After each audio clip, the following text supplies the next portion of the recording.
The 2024 Senate races are going to be absolutely critical to whichever party ends up winning the White House in November, because ultimately this is going to determine how effective said president will be at enacting their agenda and getting their nominees voted on for the federal courts and the Supreme Court. So in today's video, we're going to take a look at the 9 quote-unquote toss-up races for the Senate. These are really races I've deemed as not safe for either party in terms of margin, 12 points or more. But certainly a lot of these races are going to lean one way or the other. Maryland, we'll probably talk about in a future video because you do have former Republican Governor Larry Hogan running there. Does make things a bit more competitive, may cause Democrats to spend money there, but it's very unlikely at this point in time that a Republican would actually win a federal race in Maryland. But of course, we're going to talk about that in a future video. But without further ado, let's get right to it. But of course, before we begin, if you're new to the channel, please consider subscribing down below and liking this video if you enjoy.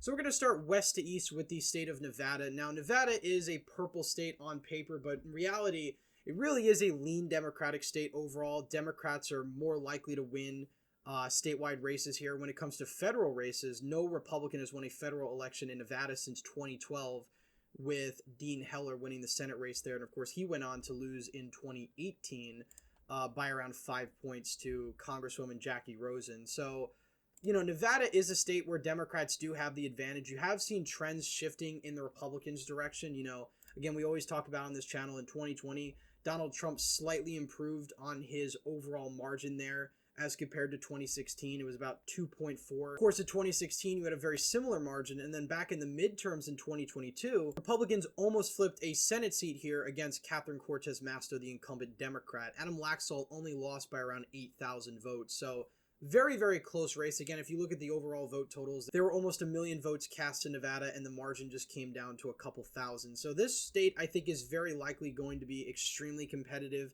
in 2024. I certainly think Jackie Rosen has the advantage at this point in time. The likely Republican nominee, Sam Brown, has raised a decent amount of money, but of course he's an untested commodity. He lost in the primary back in 2022 to Laxalt. So really in 2024, he's very untested.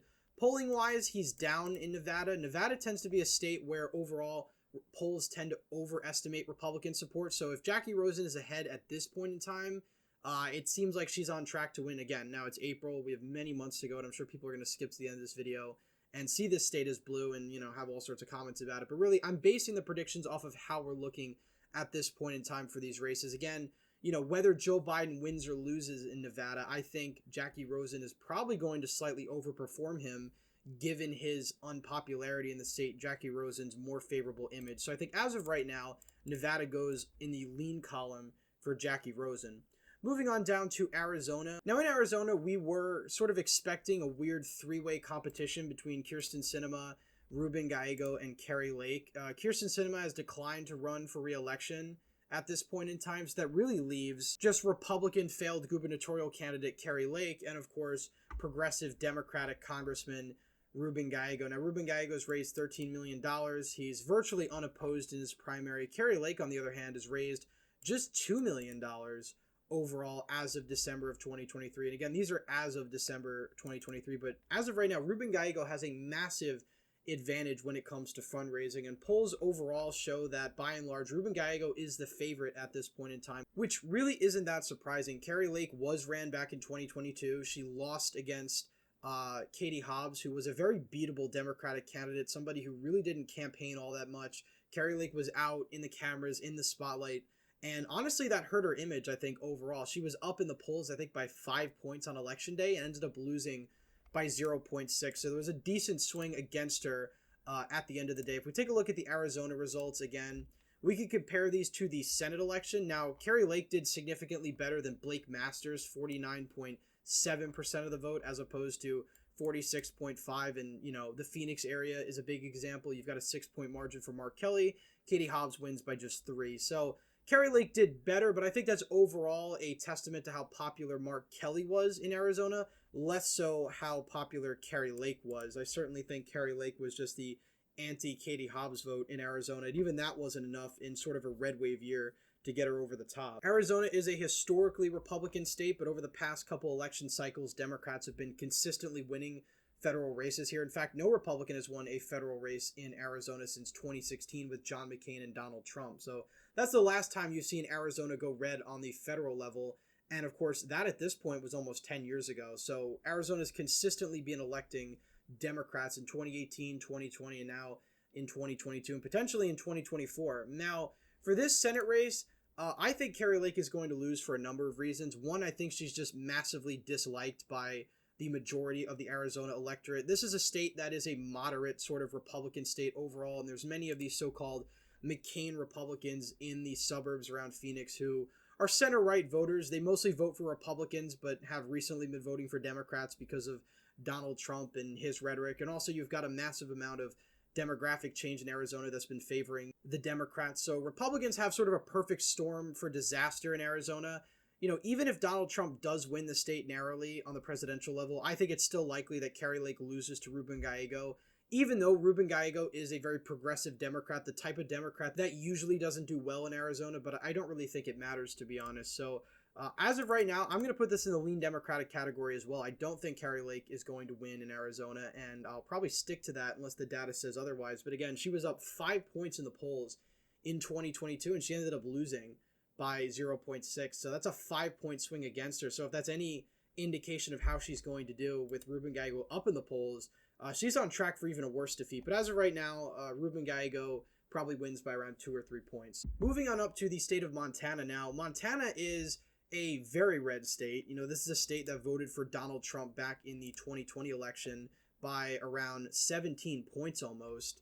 And of course, if you look at the Senate race, which pitted popular Democratic Governor Steve Bullock against incumbent Senator Steve Daines, it was a 10-point margin of victory for Steve Daines, even though the polls had this race significantly closer. So this is a very red state, but obviously Jon Tester is the lone statewide Democrat in Montana. And I think this time around, you might see a much more difficult environment for him, because if we go back to 2018, Donald Trump was not on the ballot. This was not a presidential year. All the statewide races in Montana in 2018 were fairly close. If you take a look at, obviously, the Senate race, it was about a 3.5-point margin of victory for Jon Tester. We go down to the House seat at large, basically a 4-point margin. So all of the statewide races in Montana were essentially down to single digits back in 2018. I think 2024, you're going to see a very different situation, because in 2020, when we had, Trump on the ballot winning by, nearly 17 points, you had, of course, Steve Daines winning by around 10. You also had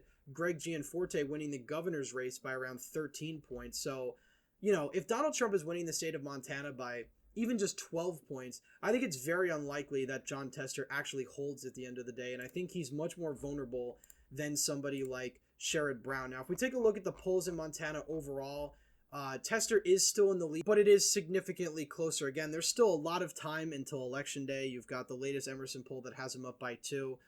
Again, if Donald Trump is winning the state of Montana by double digits, I think it's very hard to believe that Jon Tester would actually be able to hold on in a general election environment, especially since split ticket voting has become more and more rare, especially in presidential years. So as of right now, I'll give the narrow edge to the Republican. I think it's going to be very close, but ultimately, just for now, we'll give the edge to the Republicans. Moving on down to the Lone Star State, I think Texas will go red in both the Senate and the presidential race. I think Donald Trump probably wins the state by around 3 to 4 points, and I think Ted Cruz probably holds on by a similar margin. So we'll put it in the lean red category for now. Colin Allred, his opponent, isn't anything remarkable, but Ted Cruz is more popular than he was back in 2018, and we talked about that in Friday's video.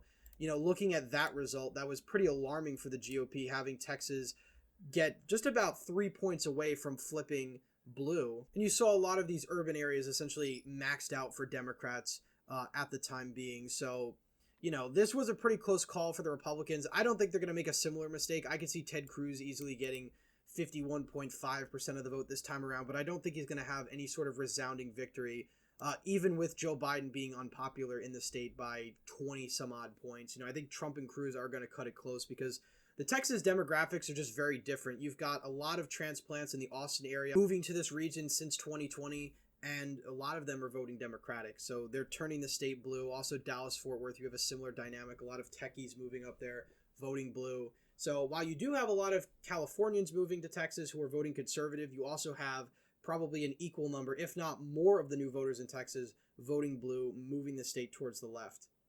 Moving up to Wisconsin, now you have a really interesting Senate nominee in Eric Hovde, I believe his name is, or I don't know if he's the nominee, but he's been endorsed by Donald Trump. So, some have indicated he's probably going to be the nominee, and, if history shows he will be.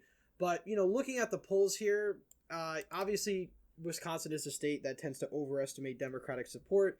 Tammy Baldwin is ahead. She is the incumbent senator, and obviously she's going to have a built-in advantage. Hovde has been running what seems to be a pretty good campaign so far. He's been, walking the tightrope on the issue of abortion. He's basically denied all of the 2020 election conspiracies, which I think works very well in the suburbs because that's one of the big issues a lot of these center-right suburbanites have been really fleeing Donald Trump over. It's the election stuff and the rough talk and all these other things that he does. Despite all that, though, I still think Tammy Baldwin is the favorite. I think she'll probably end up winning by a couple points in Wisconsin, as will Joe Biden at this point in time. Moving on over to Michigan. Michigan is interesting because Biden has been polling very poorly here, partly because of the large Muslim population around the Detroit area, which obviously because of the whole Israel-Palestine thing, Biden being pro-Israel overall, he's hurt his image with those voters. Not that Republicans aren't pro-Israel, but it's more so just that a lot of these Muslim voters are probably just not going to vote come 2024. So you might see depressed turnout with a pretty reliable Democratic voting bloc. Now, Debbie Stabenow had been the previous incumbent for this seat. She is the incumbent senator now. She's not running for re-election. If we take a look at the polls here, Alyssa Slotkin is the clear favorite to be the nominee on the Democratic side. And on the Republican side, you've really got, Mike Rogers. You've got James Craig, a couple of people, although James Craig, I think, is out now. So Mike Rogers might end up being the nominee here. Don't know too much about him. Again, we're talking about Michigan, a blue state. I think this state is going to lean blue on the Senate level as well. Republicans are going to have to work pretty hard to flip the state. Moving on over to Ohio. Now, this state, if Republicans are able to win it, would put them at 51 seats. Also, Florida would put them at 51 seats, which honestly we could fill in now. There's really not much to talk about when it comes to Florida. I think Rick Scott will win re-election very comfortably against whoever the Democrats put up, even if Donald Trump underperforms him, which could be the case. But looking at the state of Ohio, this is a state that has consistently backed Trump candidates, minus 2018, although Jim Renasty's campaign was very underfunded, very bad campaign. He obviously ended up losing by around 7 points. But going into 2024, Sherrod Brown is polling decently ahead of Bernie Moreno. I think Bernie Moreno is a fairly weak candidate. I don't think he's very good for the state. Sherrod Brown is a very strong incumbent, though. He has a lot of union support, and even though the state of Ohio has been trending heavily in the Republican direction, Donald Trump consistently won it 2016, 2018. Obviously, in 2022, you had J.D. Vance, a very lackluster candidate, end up winning by 6 points at the end of the day against Tim Ryan, who, seemingly was a pretty popular Democrat from, a Rust Belt area. This state I still think is up for grabs. I think Sherrod Brown will probably end up winning Delaware County, doing better in the suburban parts of the state, and of course, Bernie Moreno doing better in rural areas. But Bernie Moreno is a pretty bad candidate, in my opinion, for the Rust Belt. He said a lot of things about abortion, basically saying that he doesn't believe in exceptions, which is a huge red flag, especially in more secular areas like the Rust Belt. I'm going to go on a whim here and, maybe unpopular, but I still think at this point in time, Sherrod Brown is the favorite in Ohio. I think had somebody like Matt Dolan or Frank LaRose ended up winning the primary, I think possibly you would have seen more likely of a flip. And again, this is probably going to change as we go throughout the months. But, with abortion being on the ballot in Ohio, I think again, and of course, Bernie Moreno and Frank LaRose really tying themselves to that issue, that could be what ultimately tanks their campaign. So that's why I'm putting this in the Tilt D category. Finally, we move on to the Keystone State. We've got Bob Casey Jr. Up against the presumptive Republican nominee David McCormick, who lost to Dr. Oz by around 900 votes in the 2022 primary. Now, Pennsylvania is going to be a state that I think is going to be very close come the 2020 election. Obviously, we saw that back in the general with Donald Trump and Joe Biden. Donald Trump only lost Pennsylvania by 1.2%, but I think the problem for Republicans is they really don't have anywhere else to gain. These rural counties are almost completely maxed out, and I don't really see significant gains for Republicans in the Philly collar counties, which have a high population density and have been zooming towards the left, especially since 2016. You know, Donald Trump really hit the perfect storm in the suburbs where he had just enough support. Again, Donald Trump only lost Chester County, which is a county of around 570,000 people. He only lost it by 9 points in 2016. In 2020, he lost it by 17. So that just goes to show you how far the Philly collar counties have actually slipped away from the GOP. And I think that's going to be a problem that not just Donald Trump, but every Republican is going to have to contend with. You know, if we look at the 2022 elections, for example, John Fetterman and Dr. Oz, you know, it's a 5-point margin for Fetterman, essentially. Now, you're going to see higher turnout in rural areas. Obviously, this is a presidential year, so you're going to have more turnout from sort of these white working class, low propensity voters. But ultimately, the Democrats have the fundamental advantage. You know, the Philly area is very blue. It's not really growing at the rate of other metro areas like, you know, Austin or Phoenix, and it's certainly not in the Sun Belt. But these areas continue to trend away from Republicans. Lancaster County is trending away from Republicans. It's a county of 500,000 people that has been reliably red for decades. Margins keep getting closer and closer there every general election cycle. Even the Pittsburgh area, Allegheny County, has been trending towards the left. Now, Bob Casey Jr. is a fairly popular senator. Back in 2018, he beat Lou Barletta, the Trump-endorsed candidate, by 13 points. I don't think he's really in any significant danger. I think he's going to overperform Biden pretty considerably, but it's certainly not a total lost cause for the GOP. I think, you know, the odds of the Democrats winning are 97%, but it's not 99 or 100. That being said, I still think Bob Casey probably ends up winning by around 8 points.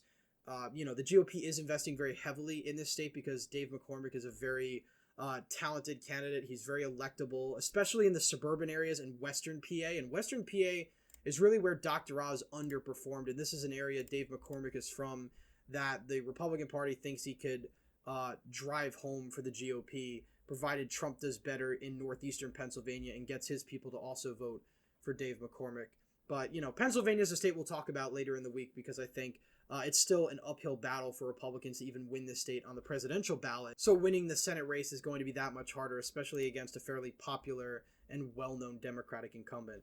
So anyway, that's it for today's video. So far, Republicans flipping the Senate with this map. Again, Democrats only need to win Montana really to bring it to a tie. And if they win the White House, of course, Kamala Harris breaks the tie. But as of right now, a slight advantage for Republicans to take the Senate. As for the House, we'll talk about that probably in future videos. There's still some redistricting litigation to go on, but I think the House does lean in the Democratic category, so we could potentially see a switch between party control in the House and the Senate.